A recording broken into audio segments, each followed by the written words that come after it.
tutorials that'll get you started. The software is all a little bit different, so I'm not focusing too much detail on how to actually use it.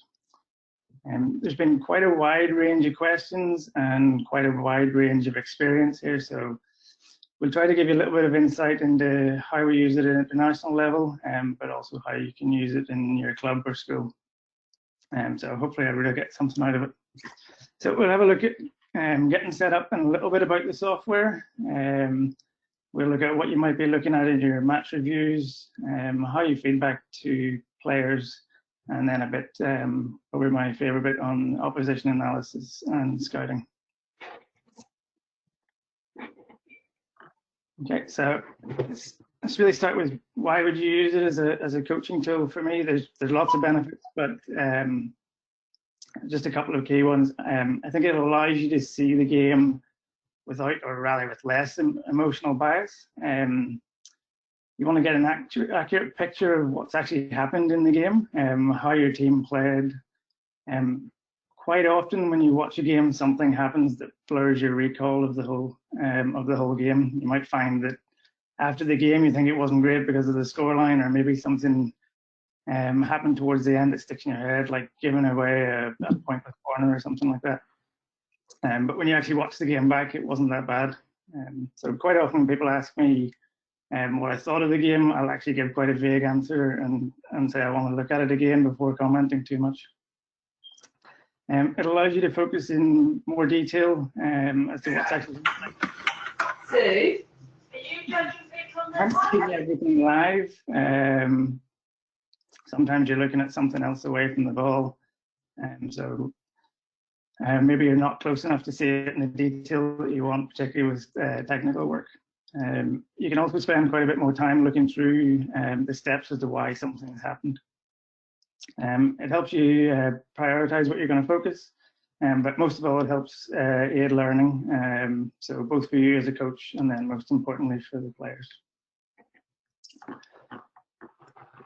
Okay, so the first step really is to get quality footage. I think this is more important than the software. There's nothing worse than sitting down to watch a match and the footage is jumpy or zoomed out too far.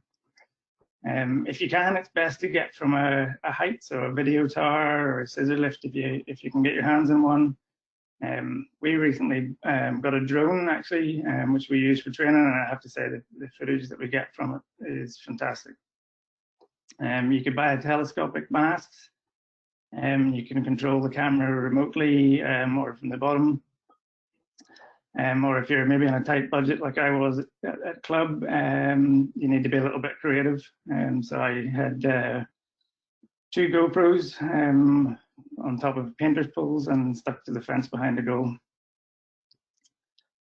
And for me, end-on footage, if you're looking for structure, and certainly more zoomed out when you're looking at structures for the likes of an outlet or a press, and then more zoomed in when you're looking at the circle play and technical work.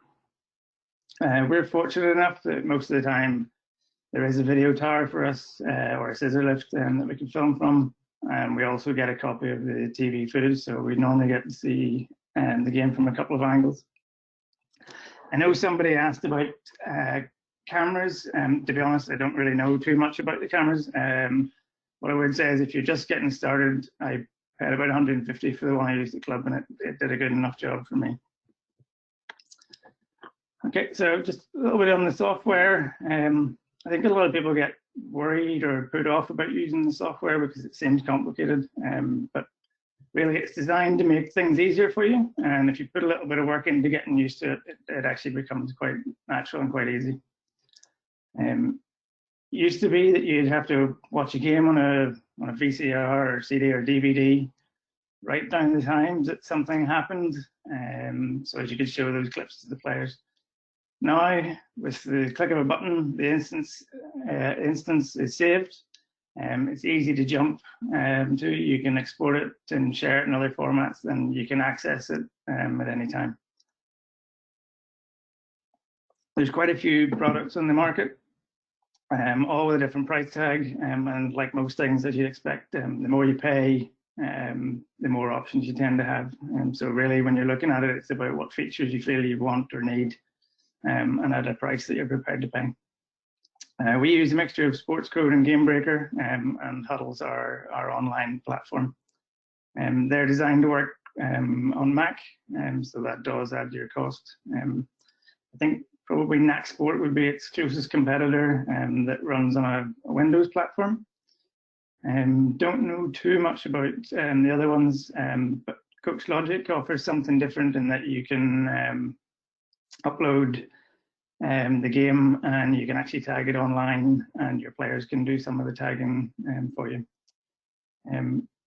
All the products will have their features listed on their websites, and most will offer a limited free trial, so it's worth giving them a go. Okay, so a few people have asked about code windows and buttons and events and what you might create for a typical code window, and the lead time and lag time that you might set for some events. If you're just getting started, or maybe want to go through, if you want to go through the video and you already know the sort of the few clips that you want to pick out, you could just go for something really simple, maybe 2 buttons. Just ignore the labels that I have on the buttons. If, however, you're going to click on this to create lots of different clips, and it's going to take you quite a bit of time to get through them. I'd still use something like this for going through training sessions. So ignore the 2 names, but the 2 buttons is enough to pick out a couple of clips that stand out on the 2 or 3 things that you've maybe been focusing on in your training session. If you're looking to cover a set of events and cover most of the main areas, then this is an example of one that I would have used for a club a few years ago. It's easily manageable for a solo coach, and covers most of the main areas of the game. So your outlet, press, both circles, handball, transitions, penalty corners.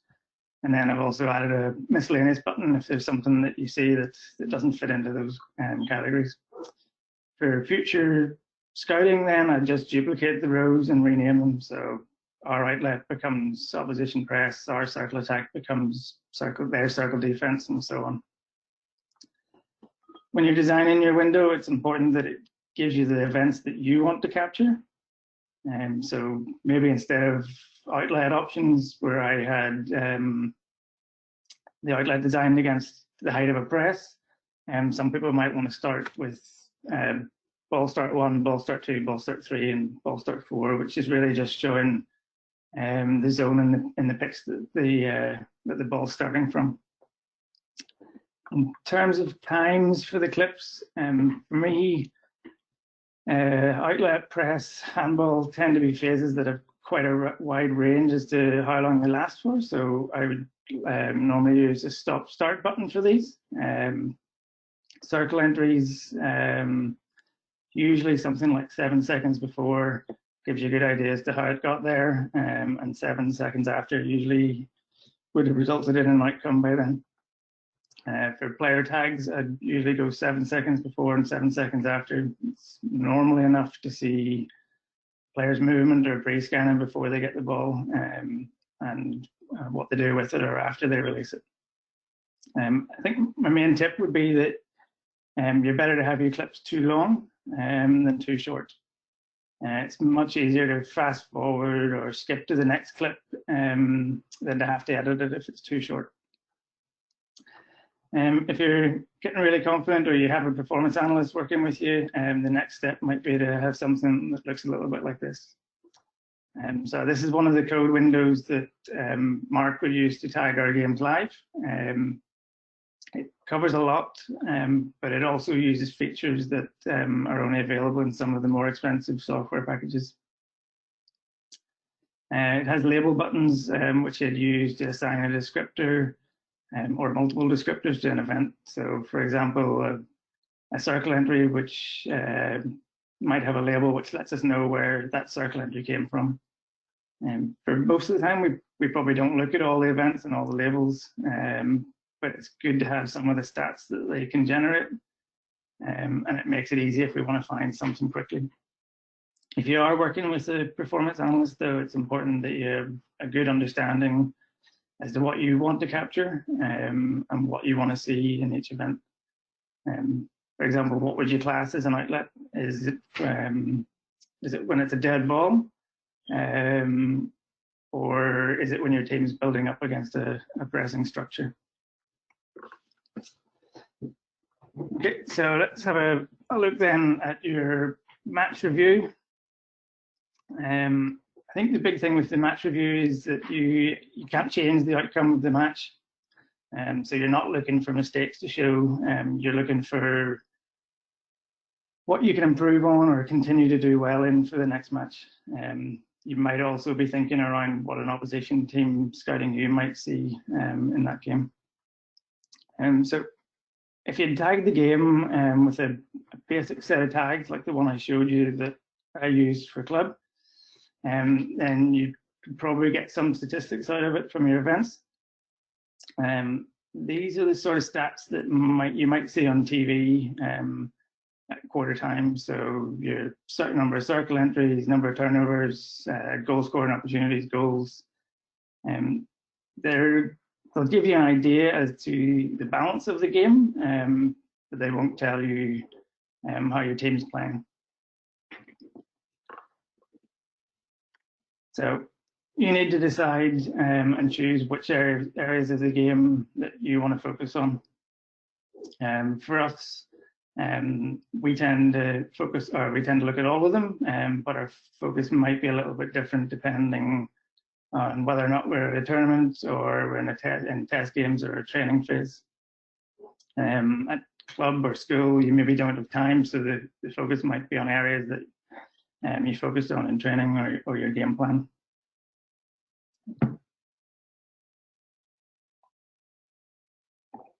So what you're really doing then is you're going through all those events that you've tagged that relate to the areas that you're wanting to focus on, and you're looking to see if you're adhering to your game plan and principles.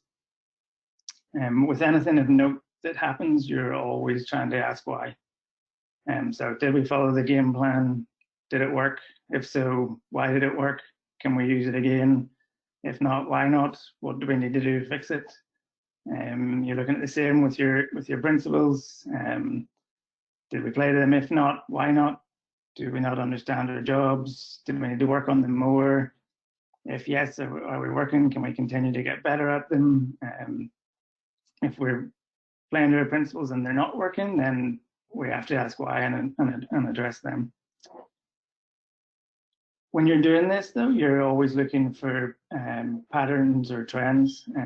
If something only happens once, is it really worthwhile bringing it up? Is it something that's likely to happen again? I'll show you an example shortly as to how you might work through your timeline with this. So we already talked about the stats that you can get from your other tags, but the next bit is what stats can actually give you an idea of the success you have in a certain area. And for us, that's your key performance indicators or KPIs. So what are the key areas for you? And is there a way that you can give it a measurable value? So apologies, I know I've got a few question marks written on here, but it's just maybe a few bits that we don't want to give away or share at the minute. So can the stats that you collect help you put a score on it? You probably need a little bit more than just your basic tags with these. And again, I'll run through an example of ours in a little bit. But a simple one to think about might be outcomes in the final part of the pitch. So you could use the stats for attacking 25 entry compared with circle entry, and then look at how that compares to your goal scoring opportunities or the number of penalty corners you win. If you wanted more than that, for example, where the ball came from or how the circle penetration happened, then you're going to need a few more events or labels. I think Shirley actually has a couple of good tips when you're doing your match review as well.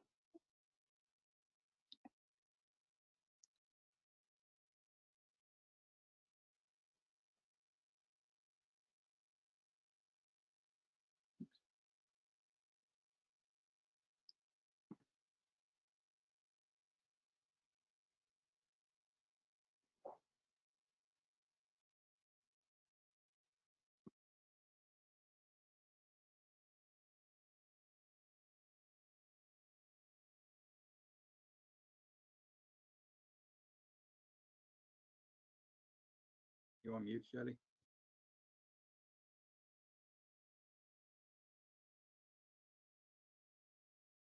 Shirley, we can't hear you.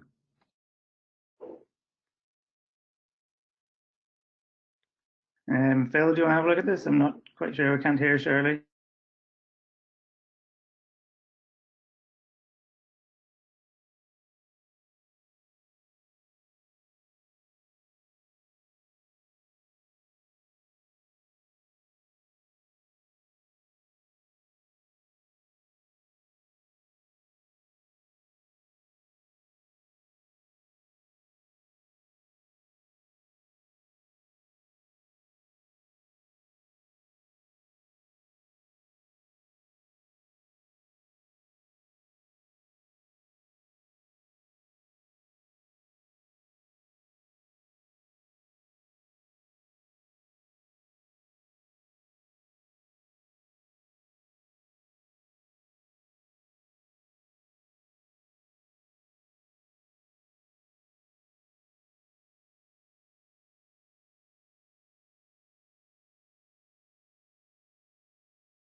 Gareth, can you hear me?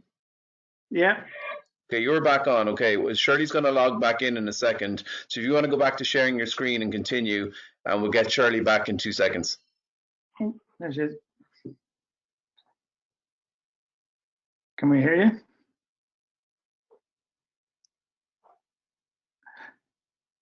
You know. Oh. Hi, Shirley. Can you hear me now? Yeah. Okay. Can everyone hear me?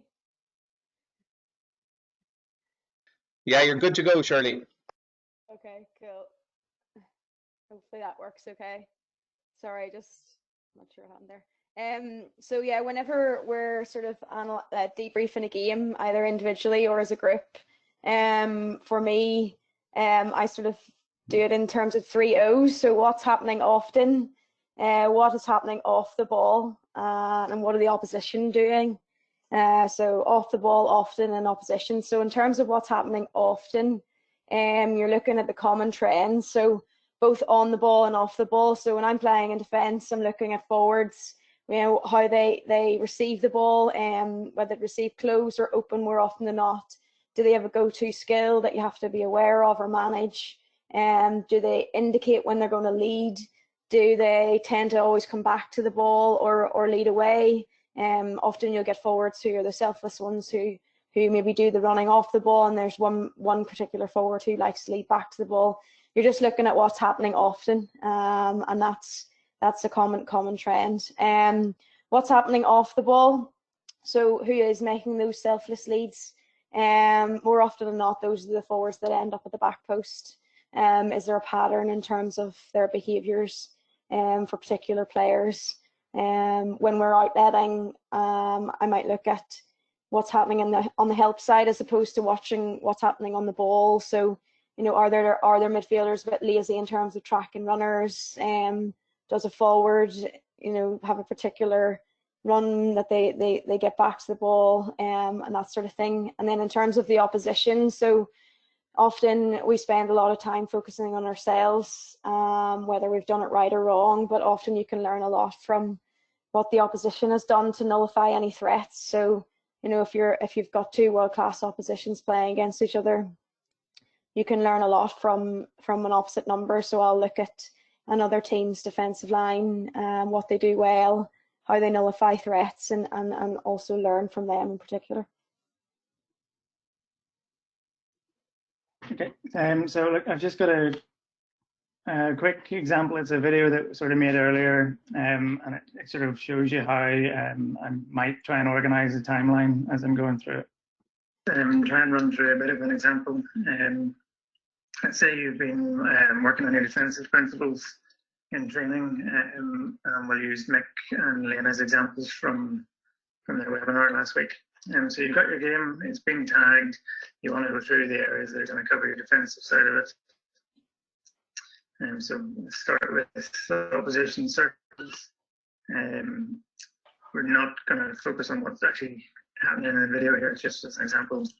So you might go through maybe clip 2, and something happens, you would go through the clip, try to figure out why, if possible, can you relate it back to your principles? So it might be defense, and maybe you didn't delay when you should have done. Bring that down, continue to go through, maybe you get to this one, and it's a good example where we've done it all right.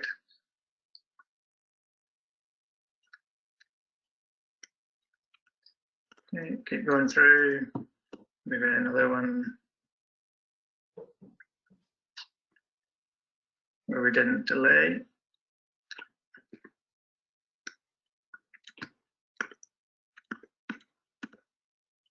Maybe another one's good.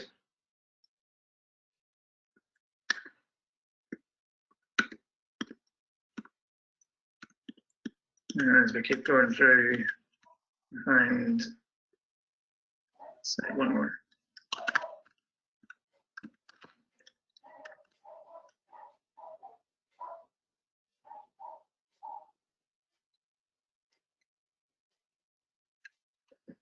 Okay, so as we've gone through, we've maybe ended up with a little bit of a pattern, starting to show where we're maybe not getting that part of it right. So we maybe want to have a look at it with the players, and we also maybe want to highlight where we've done a couple of things really well. So it was the first clip from there, and maybe it was, maybe you want to show both of these ones. So if you highlight them, you can export them to a database. So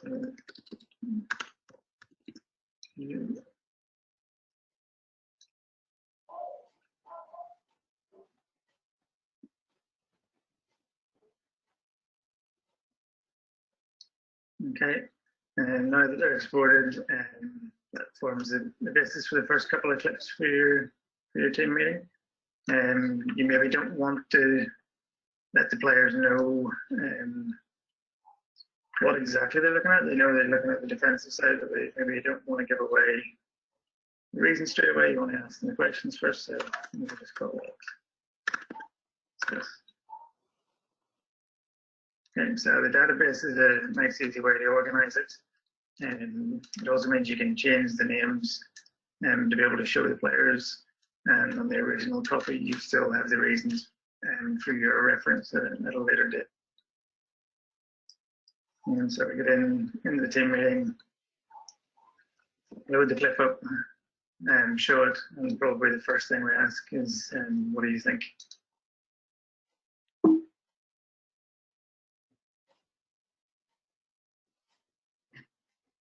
Okay, so I said I'd run through an example of one of our KPIs as well. I don't want to go through them all, and I would stress that what's important to one team mightn't fit into the playing style or be important to another. So I'll show you an example of us analysing one of ours.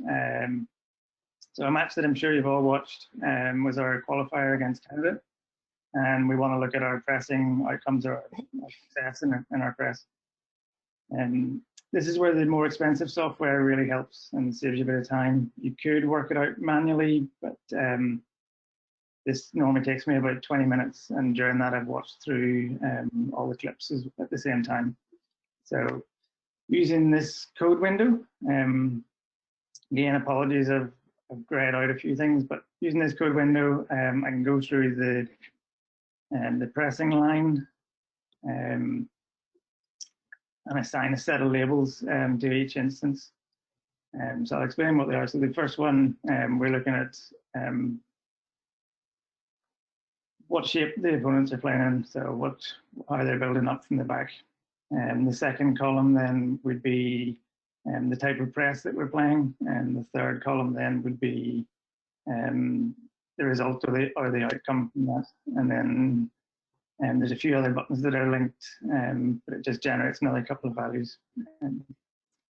From this, we can use the software to generate an output window. And the one that we've designed looks a little bit like this. Again, it looks like there's an awful lot going on. I've grayed out a few things, but really each one is the type of press against a certain structure. And then each number here is relating to how many times something's actually happened. So if I wanted to watch back a certain press against a back three, where we took an arrow down, we were able to counter, I could just click on that number and it would bring up that clip. But what it really does quite well for me is the stats that it generates. You can see in the top right here. So what does it all mean? Really, in that match, turnovers against breach, so we turned them over 32 times and they breached us 8, so reasonably happy with that figure. We were able to create 13 counterattack opportunities, which again I think is probably a reasonable stat. But unfortunately from that we were only able to create 2 circle entries. And when we look at our press, as a way of turning the ball over to create a counter-attack opportunity, then that's definitely something that we need to look at. So it's good in that it gives us the numbers and lets us know how we're doing, but like the previous one, we still have to look at why. So was it technical errors? Was it elimination skills? Was it decision making, our leading? Was it maybe just really good defense from Canada? Or did we get our tactics wrong? And again, when we're looking at all of those, we're looking for a pattern or a trend. And we'd probably show a couple of clips on this, and it would certainly be something that we'll be looking to focus on in our next training session. So back to you, Shirley. It's not just the coaches that are analysing the match. Yeah, so probably come a long way from when I started playing. We used to get a CD a couple of weeks after the tournament with our clips on it. So yeah, I think technology has meant that the onus has shifted a lot more from just the coaching staff, but onto the players as well. So we can get access to tag footage, you know, an hour after the game, which is obviously fantastic. It just, as I said, puts a lot more onus back on the players to take responsibility for analysing it, for coming to meetings, a lot more prepared than maybe in previous years. So when we're on huddle post match, we sometimes do it in our lines, we sometimes do it individually, we sometimes do it as a pair. Often as a player you can remember moments in the game you want to have a look back on. maybe they don't look how you remember them. The emotional bias, as Gareth talked about, is gone then. But it's also good to watch those clips, your individual clips, with someone else, more than likely than not, than someone from the same line as you. So I would look at my clips with another defender, because quite often you're most likely to be most harsh on yourself. So often watching those clips with someone else gives you a really good perspective, and maybe, you know, it's not as bad as you first thought. So it just means you go into a meeting. We've all been in those meetings that last an hour and a half, and you can barely keep your eyes open. But often, if you've already looked at the clips, that they're not fresh going into meeting, you don't have to look at them and look at them again, because you've already seen them, and it just provides a bit more interactive discussion amongst the group, as opposed to radio silence in front of the video. So yeah, it's self-led. Someone had asked in the questions about how you feedback without being offensive or looking as if you're just criticizing. In most meetings we'll get asked what we think, and that again makes us accountable. So we have to say, you know, to speak up, to be willing to say when we've made a mistake, or whenever something's good or bad, and it takes away that there's someone at the front of the room there, and they're just going to give me a bashing here. So it's good to have that open-ended question where a coach will just say, right, you know, what do you guys think? What could we have done better? What maybe needs improving? And that also means that quite often when you watch a clip, you'll really focus on a mistake you made, or, you know, something that led to a PCA for the opposition, or a goal scoring opportunity. But actually, if you look 10 seconds previous to that, you know, we could have stopped the issue at source. So it gives you much more opportunity to look at a clip and say, right, okay, yeah, there's a technical error there, or we didn't take our chance. You know, that's fair enough.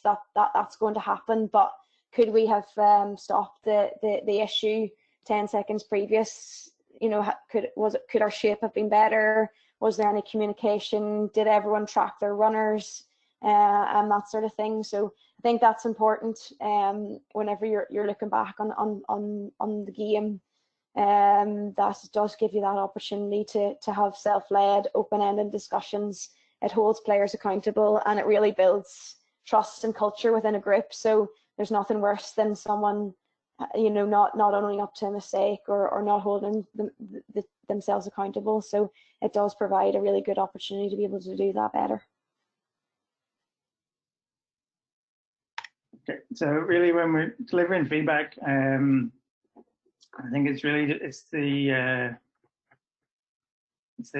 it's up to the coach to try and take on as much information as they possibly can, but then they need to filter that information down into the few key points that you want to give to your players. And I think when you're doing that, what you have to keep in the back of your head all the time is what's going to have the biggest impact in terms of improved performance or results. And that'll depend on where you are in your cycle. And again, I'd stress it's not about highlighting mistakes. You can't change the result. And we're fortunate enough that when we're at a competition or a test series, we're together as a group, so it's easy to schedule meetings. And Shirley's already spoken about something, so we'll just have a look at what you might see in one of those meetings.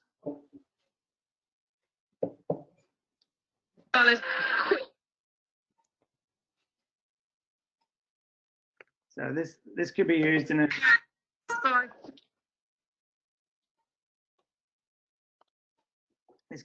a team meeting,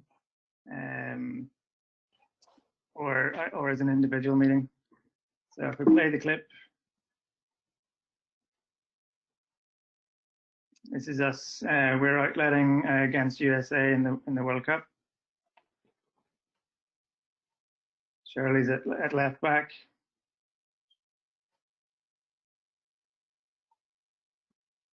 We go through the clip, and I'd be asking Shirley, what does she think? Brilliant.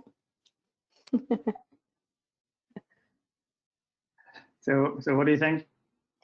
Yeah, so it kind of relates back to if you think about what's happening off the ball, what the opposition are doing, and what's happening often. So I think in the initial instance, the pass needed to come to the right foot. It's simple, but we all know that, so that doesn't need, it doesn't need emphasized. I think on receive, give the forward something to think about. So good ball carrying position allows for the inside pass, but also the pull down the left or the opposition's right foot. And as the clip goes on, so we talked about earlier what's happening off the ball. So if you play it on a bit there, Gareth.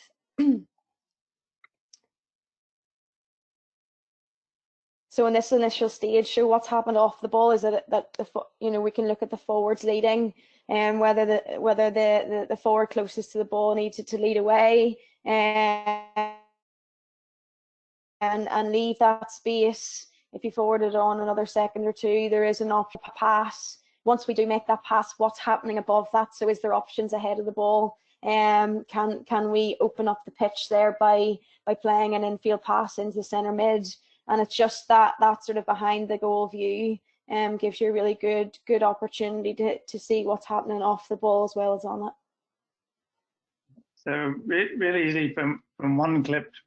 I can go back to the start where Shirley receives, and we can talk again about that body position and that elimination, and it's something that you can highlight and say you want to see a lot more of it. As the clip goes on, you might pause it there and ask her again what she sees. She's already been through everything, but from a coaching point of view, I haven't complained about the pass that she gives. I've asked her what her opinion is. Another way that you might use it then would be for more technical work. So just looking at this one, this is just 2 GoPro cameras, and looking at Chloe's drive flick. One side on to get an idea of her approach, and then the pickup, the other one looking more end on.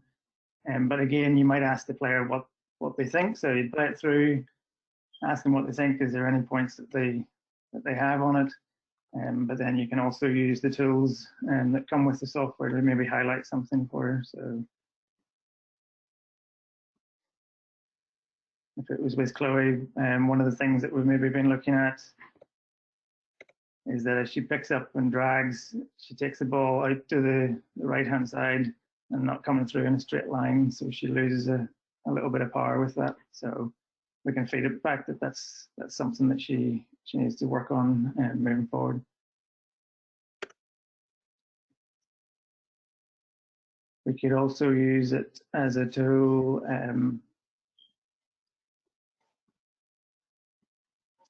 to show players for learning examples.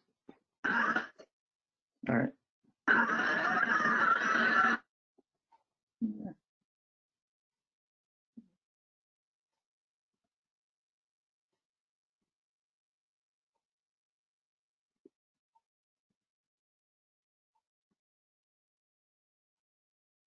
I don't know what's happened here.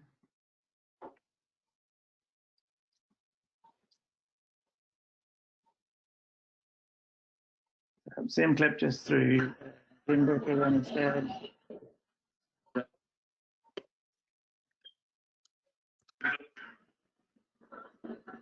Yeah, so we talked a bit about learning from the opposition and what they do well, and I think there's so much footage available online. You can no matter what level you're playing at, you can always look and watch what the best in the world do. And if you watch this clip, just the ability, what's happening off the ball. So even before the clip starts, you can see the good in the middle is already dictating what's happening around her. She's pointing and basically telling the team where the ball needs to go. And if it's really subtle, but you can see little pre-scans. So what's happening off the ball is that she's already looking. She's really aware of where their teammate is, where the next pass can go. There, that little glance, and it just means that before she receives it, it means that the next pass can already go without a second touch. And it's just those little things that are happening off the ball that you can see from that behind the goal view and are really important. Again, this one's similar.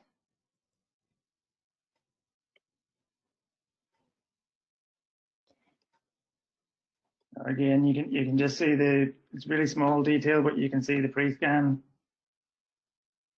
So when she picks it up, it's easy, it's two touch, and without it looking too difficult, they've broken the press.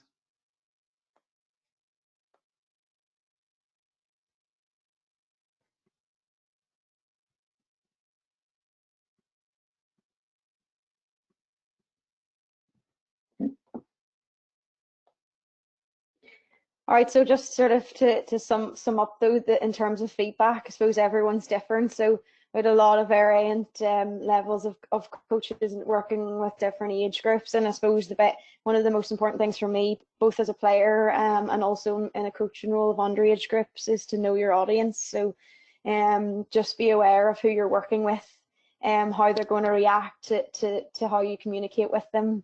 If you show them a clip, are they going to sit in radio silence, or are you going to get 15 responses that are all varying levels of correctness? So I think that also is key whenever you're working with boys or girls. Sometimes girls will just give answers for the sake of it. Boys might know the answer but say nothing as a general theme. But knowing your audience is really important. Creating an environment where the player feels safe. So that's where your culture comes in. So are you constantly berating one or two players? Are you berating senior players because you think they can take it more than junior players? Just in creating that environment where it's much more open, there's a lot of trust. Can you ask a question and trust that you'll get an honest answer back, and vice versa. Player-led analysis, as we've talked about, putting the onus back on the player to feedback to the coaches as well as vice versa. Positive affirmation. So I think that's a key one for me working with underage groups, is that often positive affirmation of something done well and correctly and consistently is almost as important and can sometimes be more powerful than maybe consistently pointing out a mistake. So a player will always go away and think about the mistakes they've made, and they'll play those over and over again in their minds, but often they'll forget about 2 or 3 instances a game where they actually had a really positive impact. And I think that positive affirmation, particularly in underage groups, can be really powerful, and you shouldn't underestimate how much confidence that can give a player. So not just on the ball. So we talked a lot about what's happening off the ball, and I think again at underage level, that's important, because you'll have players who are quite aware of what they're doing and maybe their technical limitations and what they're doing on the ball. But are they aware of what's happening off the ball? Are they aware of connections with other forwards, shifting in shapes? Did they know there was a pass on their outside? Just little things like that a video clip can show them, and then all of a sudden just change their sort of outlook, and then filter down the key points. So when you're debriefing, or whenever you're about to give feedback, what's going to have the biggest impact. So I know that quite a few people have asked around feedback to players with limited time. I think this lockdown has really shown us that we can make use of technology to continue our learning. So lots of people have signed up to webinars. You could have a Zoom meeting and talk through your clips that way. We did this with the national team so we could keep going at the start of the lockdown. For those that can't make it, you could record it and upload it to something like Google Docs. There is some of the video analysis software which is a little bit more tailored to this kind of scenario. So Coach Logic, for example, allows you to upload the game, create clips on the platform itself, and then, or you can upload an XML that you maybe tagged on another piece of software. You can share the clips with individuals. You can choose to share it with certain groups or the whole team. And then there's a function on that allows you to make comments and people can reply. So you can have a discussion in text format. I think you can even do this through an app. It's maybe not great for seeing the video, but it certainly good for continuing a conversation on the move. Huddle, which we use, has the same features. And if the likes of these are out of your budget, then there's other ways, but it maybe takes a little bit more work. So for example, a few years ago at Club, I would have used a private Facebook page. You upload the clips there, and again, it allows players to make comments. But again, it's the thought and discussion that you're trying to promote. And there's also a few ways of getting your tags done quicker. So you can have apps where the tagging can be done live at the side of the pitch. You might have an injured player or a parent or somebody who has an interest, and you can get them to do the tagging while the game is going on. It's something that we would have used. So we've got our individual players tags done by somebody who's injured or not selected. Okay, so on to opposition analysis or scouting or SWOT. It's probably the bit of the video work that I enjoy the most. You're looking at the opposition in all the key areas, and you're basically trying to piece together what they do and why they're doing it. What can you do to nullify their threats, and what weaknesses do they have that your team can take advantage of? Even if it's only one tiny thing, it could be the difference between winning and losing. So for the most part, we're looking at patterns or trends. If something's occurring regularly, then there's a good chance it's going to happen again. Or something that looks very deliberate and pre-planned. So maybe an attacking free hit or something like that. They mightn't use it very often, as they might be trying to save it for a time when it really matters. I think you can break this analysis up then into two main categories. So your team behaviors and your individual behaviors. With your team behaviors, you're looking at structure, possible changes in that structure, and how do they occur. So for example, with your outletting, how do they go from a 4 to a 3? Do they push the center back up? Do they roll and push the right-hand side up? Does it happen all the time? Does it only happen when certain players are on the pitch? You're also then looking for behaviors within that structure. So an example might be, I think, quite a few teams have a similar setup in their structure for their press, but the roles within that structure can be very different.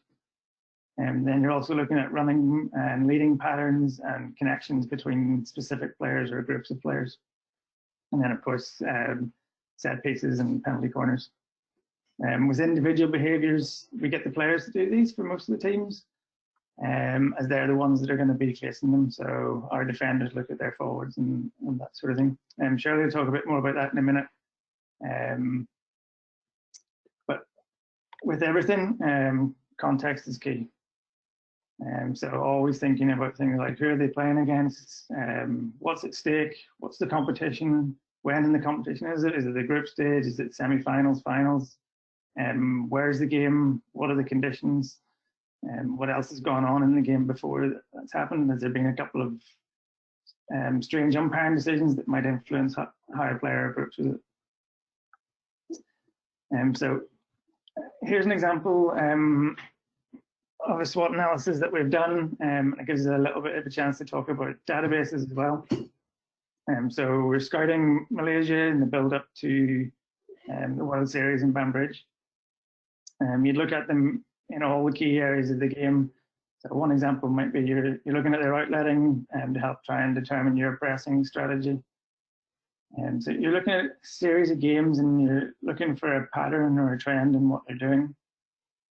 For each one, I'd create a new line in the timeline of that game, and then export the examples from what I'd seen in each game into a database. So you can see the database here. I've left a few in for outlet, and I've just taken away the names of the others. In the database, if you group them, then it's fairly easy to see a consistent pattern throughout all the matches. For this one, the row above then in pink is kind of a header for me. So it's kind of classifying all the clips below it. And if you were to read down all of the pink headers, then you'd get bullet points really about how Malaysia play, or areas that we'd see as a threat or an opportunity. Your decision is then, how important is it? Is it something you're going to need your team to be aware of, or something that you might target? And you probably don't look at that part of it just in isolation. You may be looking at other areas around it. So, for example, we knew number 2 from Malaysia threw a lot of aerials. She always pulled the ball left before she threw them. They were always in and around that 40, 50 yard mark. So because of the movement beforehand, we could anticipate when she was going to throw it. The other trait was that the defensive unit, once the ball was played out, didn't step up. So there was always quite a big gap between their midfielders and their defenders. We would have also looked at the what would have happened when they threw it. So if we took it, if we were the team taking it down, what sort of pressure did they put on the receiver? In the end, it was something that we thought could have been an opportunity. So we would have taken, I would have focused on it quite a bit in terms of our training in the build up to Banbridge. Interesting bit though is that when it actually came to that match, they didn't throw that many aerials against us. So it kind of just shows you as well that you want to be as prepared as possible. You want to have a really good idea as to what the other team's going to do and have the areas that you're going to exploit. You can never be 100% on it, so you need to be adaptable and always looking to play what you see. The other bit that you might look at then is patterns. So this is Holland in grey in the Europeans. And the pattern that you're looking at then is 2 holding midfielders and a deep centre forward. But it's that connection. You can see the pre-scans from them, the movement or the pass, but then the movement.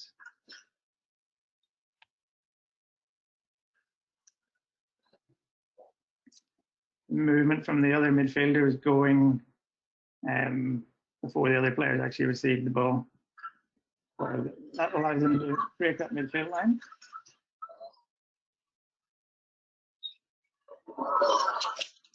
And gives them the opportunity. And another clip, this time against Germany. You've got the same connection through the middle, so you've got the two midfielders sitting in front, you've got the deep centre forward, it's that same triangle connection. If the pass goes, the player goes early. But then it goes to the outside. So you're looking at the patterns, but they may not have the same outcome. And when you look at the second clip, the outcome's not there. The outcome's not there because the German midfielder has tracked. Okay, so just a little bit on individual scouting. So Shirley's going to take you through this. Yeah, so again, back to the 3 O's. So what's happening off the ball, what's happening often, and what do the opposition do to nullify any threats? So if you take, for example, Jill Boone here, a Belgian international, so she's one of their key forwards, wants to get on the ball a lot, dictates that what other forwards do around her, scores a lot of goals in and around the 6-yard area. So we would be looking at her strengths or weaknesses, anything that she does at PCA, PCD. A weakness might be that, you know, she's a little bit rash in her tackling, that sort of thing. But those are some of the key areas we look at. When we go through a full team, the key players in each team are obviously ones that we want to really focus on a lot. So it's important that we're able to nullify their threats as best we can. And then obviously, in terms of the opposition, so we might watch Jill Boone play against other top nations, and if she doesn't get on the ball very much, then we got to figure out why and what they've done, actually, because she is one of their key forwards, and they do like to get her on the ball. So if she's not on the ball, then what have they done, and how can we learn from that? Okay, so just in the build up to Canada, we looked at technical areas. So again, I'll get Shirley. Yeah, so this is the that's often. Okay, so we're looking at the Canadian right back here, and we did a lot of analysis in Canada. Obviously, they were a key team that we had to look at. So if you just watch here, this is something that we found from the player who's playing on the right, that she tended to receive the ball closed. So from a forward's point of view, looking at that, that's immediately an area they could look to exploit. So if you see it once and maybe that's it, then fair enough. But if you start to see it as a common trend, then that's definitely something. So again, here her first touch is happening inside her right foot. So as a forward, you know that she hasn't opened up her body to the option down the line, and you can really get stuck in there, be aggressive, and try and win it off her. So those are kind of things you're looking for in terms of common trends in opposition. I think the beauty of it is as well as a club coach or whatever, you're used to playing the same teams every season. So there are players that you know year to year and season to season that there are areas that you can exploit there. So just a couple of questions that were asked that we didn't get through in the presentation. So first one, Shirley, analysing TV footage. Yeah, so again, like TV footage is so readily available in recent years compared to how it might have been, and as I said earlier, you know, no matter what age you are or what level you're playing at, you can always learn from the best, and that makes TV footage so the fact that it is so accessible a really important tool. And you know, often it's slow-mo, it's really clear. They have replays, you know, you can go back and look at PCA and PCD from different angles, from above, from behind the goal, and from above the goal, and those are really important things. And as I said, at any age group, you can learn from them. Okay, so using video analysis live during the match, I suppose 90% of it would probably be around set pieces and penalty corners. You're looking at the penalty corners again, seeing what the running pattern was, seeing if there's any tails, anything that might give us the edge.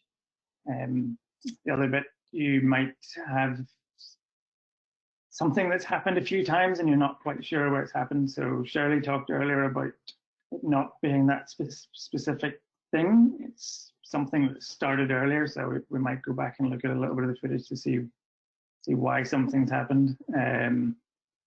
And then lastly, you maybe have something that's key that you think is going to make a difference, either through a video clip or a still image that you want to show the players at halftime. So then just uses for younger players. Yeah, so I suppose the younger you get, maybe the more technical you're looking at, as opposed to maybe a tactical or shape or anything like that.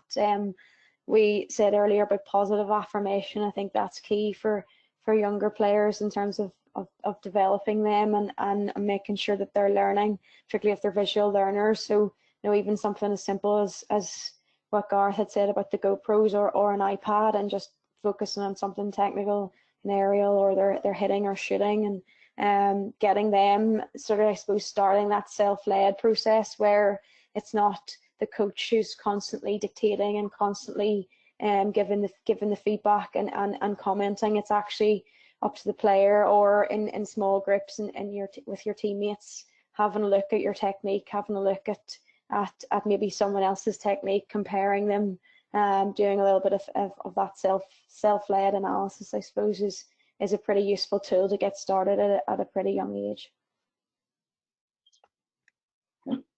Thanks.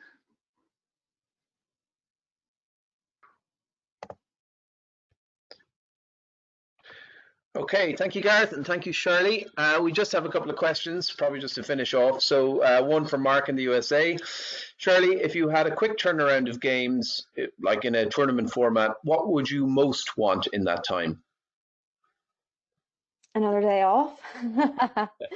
No, yeah, I suppose in terms of video, depending on the timing of the game, Mark, if you've got a late game, often you want to try and put it to bed. If the game's earlier in the day and you do maybe have another game the next day, the worst thing that could happen is that the previous game is still on your mind going into the next one.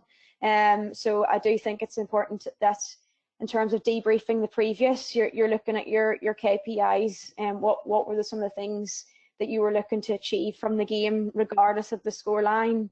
What were you looking to achieve? How can you bring that into the next game? And then I suppose focusing on the opposition that you're about to play as opposed to the opposition that you've played previously. So I think real clarity, a real line drawn under, because tournament hockey can be so emotional, and it is important regardless of the result that you do put it to bed and then move on to the next one. Great answer. Thank you, Shirley. And just a second one from the States from Alan. How do you use the data your key performance indicators coding generates? Is it shared with the players, or do you just use it for coaches to see trends and guide them towards what clips you'll use for group discussions? I guess that's aimed at you, Gareth. You're using the data and you're tracking the data over time to see really to see how successful you are with something, or to see if there's a pattern or a trend or something that you need to work on. In terms of sharing it with the players, yeah, the players know all the bits that we're looking for from within it. So no secrets in that one. And then another question in from Sarah in Dublin. How much would you encourage club teams to use performance analysis? Very much so. I think that you can really help players learn and develop from it. And I think probably from a club point of view, there's maybe not that much change in how teams play week in, week out. So it's a real opportunity to scout them and see if there's any weaknesses you can pick up on that might make a difference to your match. Okay, very good. And I think that's it for the questions. So on that note, I'd just like to thank Gareth and Shirley for a really informative webinar, and I hope you've gotten something out of it. If you have any further questions, you can pop us an email at coaching@hockey.ie, and we can always, Gareth will be, I'm sure, happy to answer them in his spare time, along with Shirley.